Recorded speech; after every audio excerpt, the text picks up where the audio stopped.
I am pretty sure my mom is having a sexual relationship with my grandfather, her father, and I don't know what the right thing to do is. I just want to start off by saying that I'm super disturbed and might regret writing this, but I feel like I must get it out of my system, even if I just save it in draft and never post it. It's been bubbling inside of me, and I don't know what the heck to do about it. I'm not asking for advice, but I do hope I will feel better after I write it down. I play it back in my head, and it does seem wild, but it's the truth, and it's laying heavy on me. I don't know how this sub works, but please be sensitive with whatever you have to say. I'm on the brink here. So my grandmother died about 8 months ago, and ever since, my mom has been going to visit her father much more often. Sometimes we all go together. Our entire family, I mean. But as it's hard to align our schedules, most of the time she goes alone and sleeps over for a few days, usually the weekend. In my head, he was one of the nicest men ever. That's why this hit me really hard and threw me into a panic attack, because it's like seeing someone really decent do something you'd never expect. My mom did cheat on my dad a few years ago, and they fought a lot, but they worked it out, and now they are doing just fine. So although I know she has done some stuff in the past, this was super disturbing for me, and I am honestly feeling sick even as I am writing this stuff, but I'm hoping it will help me feel better to put it out there anonymously. My grandpa lives in a suburb, 2 hours away from the city where we live. This September, I had finished with work and school for the month and had lots of free time. So, I decided to surprise and visit him. I usually wouldn't go unannounced, but I knew he was alone and always eager to see me. I don't live with my mom, so I didn't know whether she'd be there or not, but I was assuming she would be since she has been at his place pretty much every second weekend ever since the funeral. So I used an Uber, which cost me a truckload. I was pretty tired but still wanted to make him feel good since he's been inviting me to stay there for a long time and I could finally spend some time with him. And of course, my mom was there when I arrived. She seemed surprised and happy, as was my grandpa. So we talked and watched some stuff together, just average family time. He has a nice place there, so we took some walks in the nature nearby, and everything was going pretty good. We stayed for 2 nights. The only odd thing that happened was that in the middle of the first night, I heard something like weird grunting, but it didn't sound sexual at all. I just assumed it was some animal outside or something. I didn't make anything of it. I had completely forgotten about it. On the second night, I heard the same thing and immediately remembered that I had heard it the day before as well. So I got up to see what's up.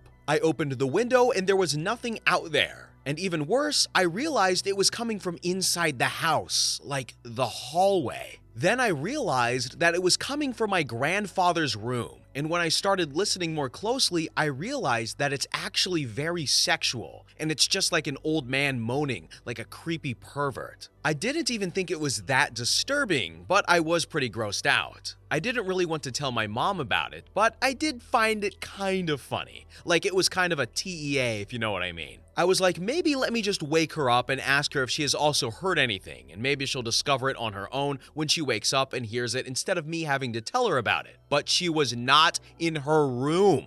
I went to the bathroom, and she wasn't there either. The house isn't huge, and there is no other place she could have been but inside his room. And why the heck would he be moaning with her in there if they were not doing something? There was no other explanation. My body literally went stiff, and tears started coming up immediately. I went back to the guest room and went to bed weeping. I don't, for the love of me, understand if they were not worried or how they didn't think I could potentially wake up and hear them. In the morning, it was very hard to act normally. My mom and I left on Sunday at around 5 p.m. and everything was normal afterwards. But I can't shake this feeling that I should tell my dad. But what if I'm wrong though? I have been having such a horrible time ever since, and I do my best not to have to meet up with my mom now. I have only seen her once since after this happened, and I just tell them now that I'm really busy with my internship and stuff. I am so disturbed, and I hate that my family is like this. I can't tell my friends because they will surely be super grossed out by my family, and I don't want that to happen. And I can't tell my brother because he's still 15 and doesn't deserve that to be done to him. The only person I can realistically tell this to is my dad. But then, what will happen? It honestly made me even start digging in my past to figure out if I had some repressed memories like that. Maybe I knew all along?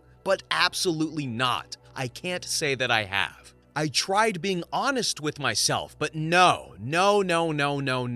This is so disgusting and shocking to me, and my body is probably just running on cortisol in the last few months. I do plan on going to therapy though.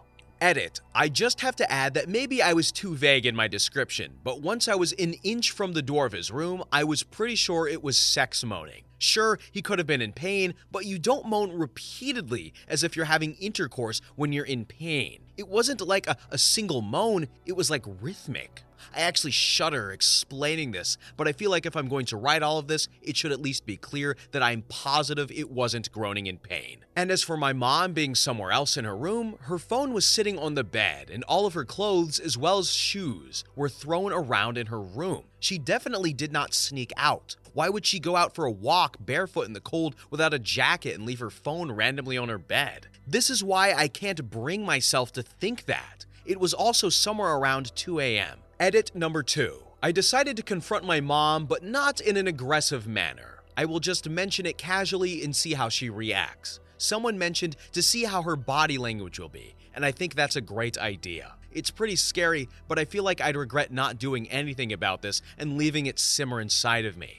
I thought of doing it over the phone, because that feels safer, but I think it needs to be in person so I can follow her reaction. I will just have to find a way to meet with her in a non-noticeable manner, because she must have noticed me avoiding meeting her in the past month. So straight up inviting her to meet and then mentioning that would be too on the nose. Edit number 3. For those of you asking on updates, I'm meeting my mom in 2 days from now and will try to bring it up as I said, and then watch her reaction. Thanks for the advice. I will update here or make a new post. IDK, what's better? Edit number 4. Tried making a new post, mods immediately remove it for some reason. So I met up with my mom at the mall to watch a movie, and then we sat in the food court for about an hour and a half. She didn't seem to suspect anything at all and was happy to get to hang out with me after not seeing me for almost an entire month, I think. So I brought it up exactly as my plan was. I just said that I heard some weird noises in the night and got up to see what's up. Then I went into her room because I was a little scared, and then I had to make that up because I didn't know what other reason to give and not come out as a weirdo. And she was very weird about it, man. Literally, her face went neutral immediately after hearing me. I was really hoping I was imagining it, but her face gave it away. Just a really weird reaction. I tried to keep my demeanor the same, but my heart definitely sank when I saw her because I was like, dang, I think I'm desensitized about the whole thing now and actually don't feel stress rushing through me, but I am now 99.9% sure that she got creeped out by my question. So basically her face went on for a second, and probably if I wasn't paying attention, I wouldn't have noticed. And then she said nothing. She was like, I don't remember that. I was pretty tired. I could have been to the bathroom. Now, she could have been to the bathroom, but I doubt it because of the reaction. I was awake for about 20 minutes after what happened, and I heard nothing in the hallway. No door opening. Nothing. And then my mom immediately was like, hey, are you finished with your meal? Let's get a sundae. It's so cringe because she's either doing the unthinkable or she's actually cheating and using my grandpa as an excuse. I still think the moaning was so weird, and that's what my intuition is telling me. I'm definitely thinking about telling my dad now, and he can find out what's happening. It is scaring me though. I don't want to end my family, but this doesn't sit well with me. I can't live knowing and not do anything. Boy, what do you do? Ruin your family with the truth or let it eat you up from the inside? I am glad I'm not this person. I'm just glad I never have to post to these subreddits, but you never know. One day your mom's doing the dirty with grandpa and you're like, wow, I thought I had a normal life, and then you don't have one anymore. So I don't know what the right thing to do is here. Story number 2. Lady on the bus scolds me for sitting because I'm young and healthy and demands that I give up my seat. So, I suffer from chronic illnesses and chronic back plus hip pain. I rarely take the bus because it's less painful to drive myself or to have someone drive me for my back. I get on the bus and find an open seat, so I sit down. At the next stop, some entitled Karen, EK, gets on the bus and stands next to me with a displeased look on her face. She says, excuse me? And I say, hello, do you need something? She says, you know that there are older people in the bus who need to sit. People like me. I say, I'm sorry, there are probably other seats in the back. I really need that seat. Stop talking this nonsense, she says. You're a healthy young girl who is clearly healthy. I need to sit. I say, I might look healthy, but I'm not, and young people can be ill too, so please leave me alone. People start to look at us because she is huffing and puffing loudly. Today's youth is so spoiled, she says. You need to learn respect for your elders. Then she literally tried to sit on top of me. Stop it, lady, I say. Get away from me. I don't want you to touch me. She says, get off the seat and we'll both be happy. You don't need it. This lady, half of her fat butt on top of me, started to make herself comfortable on me. At this point, I was in a ton of pain and screaming at her to get away from me whilst holding back tears from the pain. The bus driver had to stop to have her removed. A girl from my class came and comforted me even though she barely knows me. Happy ending, I guess? But still, how do people just decide to sit on top of a person just to get what they want? What? Public transportation is crazy because there's other people in there. And other people usually suck. Oh my god. What? I'm old. Let me sit on someone? Like, what? Come on. You can't talk bad about the youth saying they suck and then you sit on the young people. Stop that. Anyway, next story. Story number 3. Entitled fellow took a handicap spot and was so proud of himself. I was going to park in a handicapped spot. I have a card due to mobility issues. And before I could pull in, another car takes the spot. No big deal, since I was feeling okay today, so I parked a few spots down, got my walker out, and was walking by the offending car. As I'm walking by, someone shouts, "I took your spot, old man," and laughed. I'm 52. His friends in the car laughed too. I looked up, and it's my rich, entitled nephew. He didn't recognize me, and he has a small Toyota car, which didn't stick out to me at all. The look on his face once he realized it was me was priceless. We have a family get-together next week, so this could be fun. Update. Thank you everyone for the great ideas and taking the time to read. As it turns out, the family event was moved to my home, which was great. My nephew and his family show up noticing the handicapped spot I drew with chalk in my driveway. His father asked me why I had a handicapped spot in my driveway, and I told him to look at it again, and he noticed his son's name. He asked why his son's name was there, and I told him to ask his son. After they had a stare down and awkward silence, his son actually told him the whole story. His dad was furious. My nephew spent the whole time at my house, they were there for about 4 hours, doing my yard work and helping my wife, not spending time with anyone. My nephew will now be stopping by every week for the rest of the summer, probably 10 weeks total, to do my yard work. I really needed the help, so I'm glad his dad stepped up to let his son know that this wasn't right. Isn't it great when the rich entitled jerk gets the just desserts? Oh my goodness, how great. Hopefully he learns a lesson and how to respect the old people. And thankfully, this old man did not sit on anyone to get what he wanted. Okay, next story. Story number 4. Entitled mom gets angry that I won't share. This incident happened a while ago. I learned a long time ago how to study effectively for myself for tests. I was in college at the time and needed to study for an upcoming test. So I was in the local library at a single table. I had everything spread out and color-coded with colored pens, pencils, markers, and highlighters. I was absorbed by what I was doing. Then, a sweet, cute, and adorable little girl came to me to ask politely if she could use some of the paper and colored pencils. I told her no. She smiled and nodded and went back to her mom. I was about to go back to studying when her mom appeared by my side and looked angry as hell. She told me to either let her daughter use my things or put it away. Her daughter looked miserable and embarrassed. I felt really sorry for her. I just stared at her in complete surprise at the sheer entitlement. I had heard stories of similar people but had thought it was just exaggerated.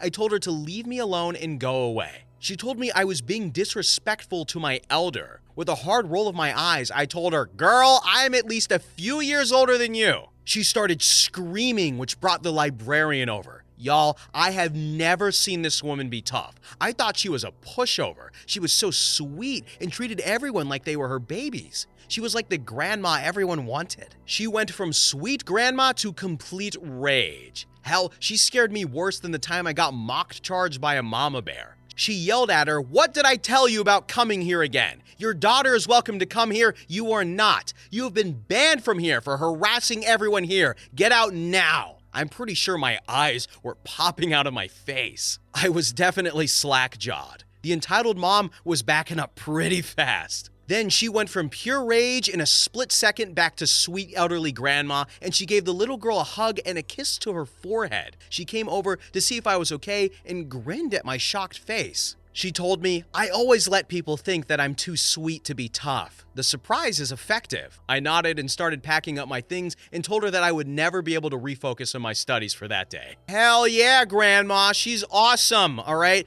We are 2 for 3 for good old people today. Oh wait, no, 2 for 4, sorry. Yeah, anyway, she's awesome, good for her. Next story. Story number 5. Parents threw me out as a child and then expected everything from me when my grandparents died. I was born when my mother and father were only 17 years old. It forced both of my parents to drop out of high school and each get a GED so they could find work right away. My father especially was not happy about this because he had dreams of playing football in college, and instead he had to work at a gas station. He said to my face many times that I ruined his dream. My mother hardly raised me at all, as she always had work to do. They had a cranky old lady next door watch me most of the time. She wasn't so bad. She gave me more attention than my parents did. My father eventually managed to land a better job as a manager due to his experience from running the gas station. It was right after that my mom got pregnant with my sister. I was 6 when she was born. I wasn't exactly shown much love before that, but once my sister came along, it was made pretty obvious to even my 6-year-old self that I was unwanted. The only ones who seemed to care were my paternal grandparents and somewhat babysitter. And they were more like parents because they treated me the way a little kid needed to be loved. We lived in a 2-bedroom apartment, and as my sister got older, it went from me sharing a bedroom with her to me getting kicked out of the room entirely. I slept on the couch for 2 years, and I barely had anything to my name other than clothes, school supplies, and an old Game Boy. When I was 10, my parents decided they were going to move away, but this move did not include me. I ended up actually being fine with this, as my grandparents had agreed to take me in. My life was instantly better. I got my own room again, and my grandparents gifted me a brand new N64 in 1996. That Christmas, I got a Game Boy Pocket too. And there were a couple of other kids my age in the neighborhood I got to hang out with. We rode bikes, played video games, shot cans with pellet guns, built forts, and got dirty playing in the creek. You know, stuff a normal kid would enjoy. I was finally happy. As time went on, I grew up and eventually moved out, but later moved back in to help my grandparents' house as they were getting old and living off of their retirement savings. So some rent money for me went a long way in paying the bills. My grandpa was the kind of person who'd want to build a bomb shelter during the Cold War, but never got around to it. He wanted to volunteer for the military in the 60s, but was turned down due to a medical condition and the fact that his eyesight was not so great. So, he focused on saving whatever he thought he needed. He told me many times it was better to have something and not need it than need it and not have it. Our area suffered from numerous power outages in winter due to heavy winds and storms, so having gasoline and propane for heaters and generators was a must. All these saving habits became my own as time went on, because it was better to need this stuff rarely than to not have it at all. Of course, there was the Homeowners Association bothering us, but that's its own story. The problem is, about 5 years back, my grandma died suddenly, and my grandpa was heartbroken. He also died about a year and a half later. Pretty much everything they owned was willed to me. Their savings, their house, their vehicles, their stuff, everything. The house was long paid off, and Grandpa knew how to keep up with its maintenance. In fact, after Grandma died, he kind of doubled down on renovating the place. He had the roof redone, the house was repainted by us inside and out, and we fixed a lot of little things. Grandpa's neighbor George even came by to help redo the plumbing. Ironically, the Homeowners Association was rather happy with these changes because the house didn't look run down anymore. One morning, I was fixing breakfast, and my grandpa never came downstairs. You couldn't keep the man from his bacon, so I went to check on him, and he wasn't moving. I called 911, and paramedics came, only to tell me he passed in his sleep. My parents made Grandpa's funeral an absolute train wreck. They didn't bother to show up for Grandma's, they were too busy. And at Grandpa's funeral, they didn't seem to grieve at all. My sister also showed up wearing a brightly colored designer dress, which I wasn't happy about as it was a church clothes only function. I noticed my parents repeatedly whispering to each other and glaring at me whenever I looked at them. Come to find out at the will reading that my parents knew that they had been disinherited long ago for their treatment of me, and they thought it was extremely unfair I got everything. They threatened to sue me to contest the will. And I got repeated calls and messages from my father, mother, and sister telling me I needed to do the right thing and give my father what was supposed to be his. I told them all to flake off, in far more unsavory words. My parents ended up taking me to court to challenge the will, but the judge ruled in my favor after seeing the will and hearing us both out. So it wasn't a long, drawn-out legal battle. The judge even looked at my parents with absolute disgust after seeing the will and hearing about their mistreatment of me in my childhood. He called my father a terrible parent and that my grandparents were right to disown him. My father just hung his head in silence, but he made sure to stop me outside the courtroom and tell me I was always the biggest mistake of his life. And that if he could go back in time, he'd make sure I never existed. He should have been a football star, he said, and instead he has to wear a name tag for a 9 to 5. I told him that mistake or not, Grandma and Grandpa could only see what kind of nasty person he was. I didn't ask to be born, and the only real love I ever got was from my grandparents, and he was no father of mine anymore. I got a few more threatening and harassing phone calls as well as some letters from my parents, all demanding money amongst other things. But over time, they just stopped because I completely stonewalled them. I never responded to the emails or letters, and I stayed silent during the phone calls. A few times, I just left the phone sitting on the counter with them ranting till they realized I wasn't listening. Aside from not getting the house or money, my parents seemed particularly irked that they could not even get a rise out of me. But I was prepared to go to war against them, and they knew it. So in the end, they just left me alone. From what I know, looking at Facebook the past decade, my sister tried to get into modeling, got married, had 2 kids, got divorced, and is currently unhappily working a job she feels is beneath her. My mother currently works retail and is also vocal about her disdain of it. Like my father, she peaked in high school. She was a cheerleader back then and even had her old uniform framed on the wall. My father has pretty much had the same job for 25 years. He must be good at it if he's still doing it. And as for me, well, I'm in my late 30s now, and I live pretty much debt-free in a nice neighborhood. I haven't really had a girlfriend since high school, and I've had little motivation to ever have another relationship. But loneliness gets to everyone, so maybe I'll try to find someone soon. Not many are in the financial position that I am at my age. Single, paid off house, 2 vehicles, and a decent amount in the bank. I guess I could aim to be a stepfather. That might be more my speed. Happy ending, I guess? I mean, it seems like that arc of the family's like, screw you, you guys are gone, you guys suck, right? He got all the vents and frustrations out. You ain't my parents, and they got their just desserts. So screw them, W old people, good job, Grandma and Grandpa. This guy won. All right, I'm done, bye.